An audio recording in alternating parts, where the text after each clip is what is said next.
Let's turn to the very sad, tragic news that is affecting the world of soccer this evening, the death of Diogo Jota. The Liverpool and Portugal forward was killed in a car crash alongside his own brother in northern Spain. It's understood Jota and his brother were in a Lamborghini car, making their way to board a ferry so Jota could get back to Liverpool for pre-season training. A tyre burst, causing the car to leave the road, this according to local police in northern Spain, and it burst into flames on impact. An absolute tragedy. Jota won the Premier League with Liverpool last season. He married Ruta Cardoso, his childhood sweetheart and mother of their 3 children, on June the 22nd this year. So much to live for. Diogo Jota dead at the age of just 28.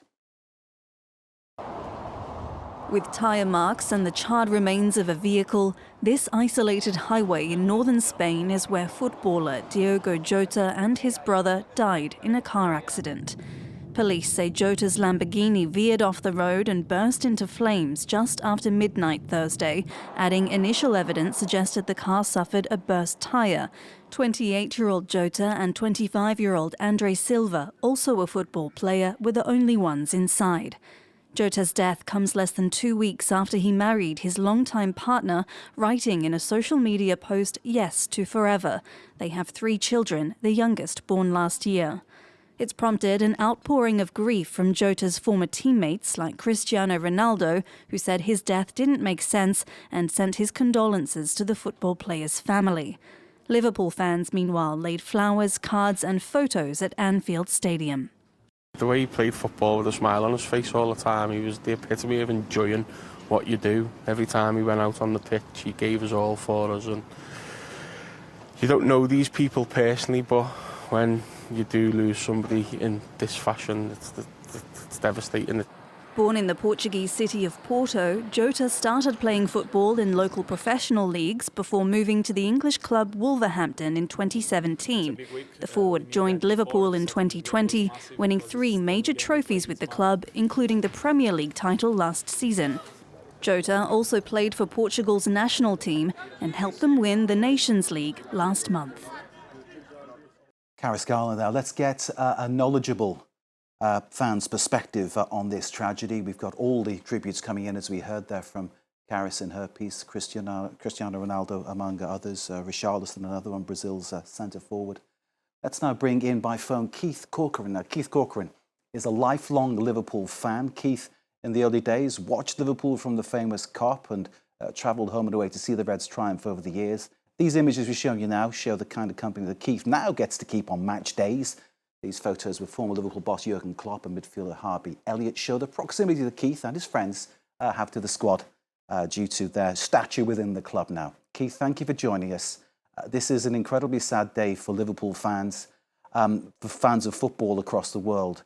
The images we saw show you close to Klopp, close to Harvey Elliott, but obviously you've spent time speaking to Diogo Jota as well. Sadly, no photograph, but you've chatted with him many times. Give us a sense of the kind of person that Diogo Jota was. Well, Mark, he was such a gentle person, always had a smile on his face. Had time for people, really, really respectful man. It's just an absolute tragedy and such a sad loss. We've lost such a wonderful person. You're at a charity event, I know, with your good friend Brian Duffy and a lot of people involved in your circle watching Liverpool Football Club are there tonight. I imagine that among all of you, there's a huge sense of sadness. Oh, Mark, it's unbelievable. I mean, I'm in the presence of Owen McVeigh, say Brian Duffy, Jamie Webster, and the talk is just constantly about Diego.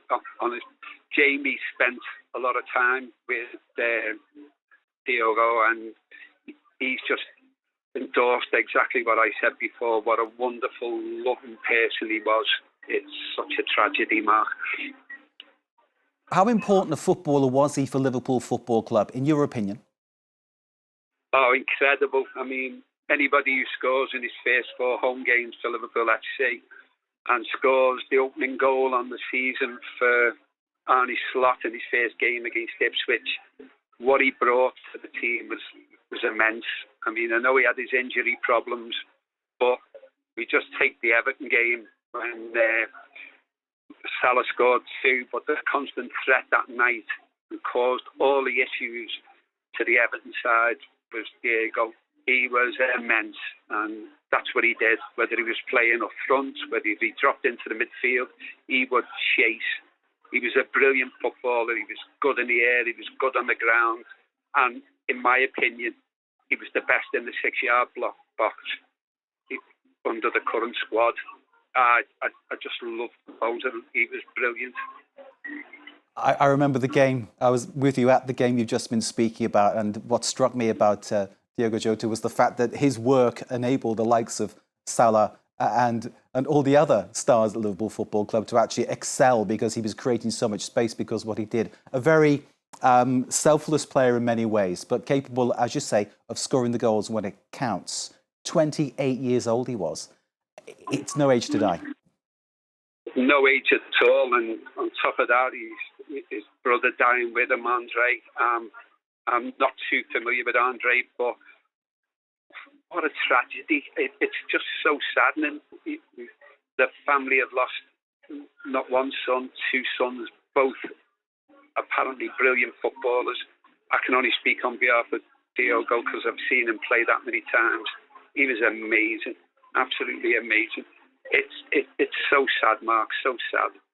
We're seeing, as you're speaking to us, Brian, the images from Anfield, the tributes being laid.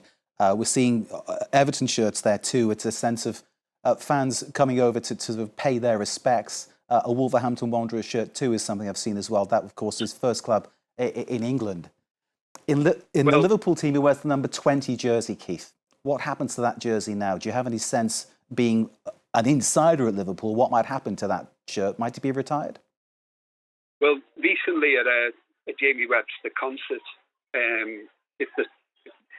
Diogo has a famous song, and it's called The Number 20, and that was the shirt he wore, and it was voted as the best player song that Liverpool had. I think now, going forward, the club should retire that shirt. That is Diogo's, and it will never be worn by anybody else. In my eyes, he's a legend. And as you just said then, the city of Liverpool and the football community in general, we're just all deeply saddened. The tributes that are pouring in for clubs like Everton, Manchester United, Chelsea, it's just amazing. It just shows what a wonderful player and a wonderful person he was. Just flags are flying in the city at half-mast. It's beyond belief. Honestly, the community just can't believe that they've lost such a talented footballer who had everything going forward for him. You just look at what he said recently. He's the luckiest, happiest man in the world when he recently got... And Keith, fair to say that his family, who he leaves behind, a very young family, they will never walk alone. They'll always have the support of Liverpool FC and the fans. They'll have every support. Honestly, the community, the city, the club will embrace them with open arms. They will always be a part of our family. As you say, Mark, they'll never walk alone. Keith Corcoran, lifelong Liverpool fan. Thank you very much for sharing these thoughts with us. I know it's tough and people perhaps don't understand, but football is very much a family affair in Liverpool, and we take it all to heart. And thank you for sharing your thoughts with us, and give my best to Brian and all the team there, and I hope you have a good evening and continue raising money for that charity you're supporting tonight. Keith Corcoran. Keith, as you say, Mark, go ahead. What a wonderful charity as well. I mean, it's the old McFay Foundation, and poor Owen, he died from leukemia in 2015, and his parents, Joe and Mark, set up this charity, and it would have been his 21st birthday this year, but his memory's just kept alive by the foundation, and it's magical memories for children who are suffering with cancer. And together with the Liverpool Foundation, they do so much for this city. And I'm sure, like what's happened with Diogo, they will bring the memory back to Liverpool Football Club. Nobody associated with this club who's passed away will ever be forgotten. Keith, we need to leave it there. Thank you so much again, and give my regards to everybody where you are. Thank you very much indeed, Keith Corcoran. Thank you, Mark. Lifelong Bye-bye. Liverpool fan. Thank you, sir. All the very best to you. And our condolences to you and all the fans and to everybody in football, of course, mourning the loss of Diogo Jota, a remarkable player, killed just at the age, in a car crash, just at the age of 28, just married, 3 young children. It's leaving a huge legacy and a huge hole, of course, in the city of Liverpool, not just the football team, the city too. That's it for this slice of our programme. We take a very short break. After that, the news continues. Stay with us.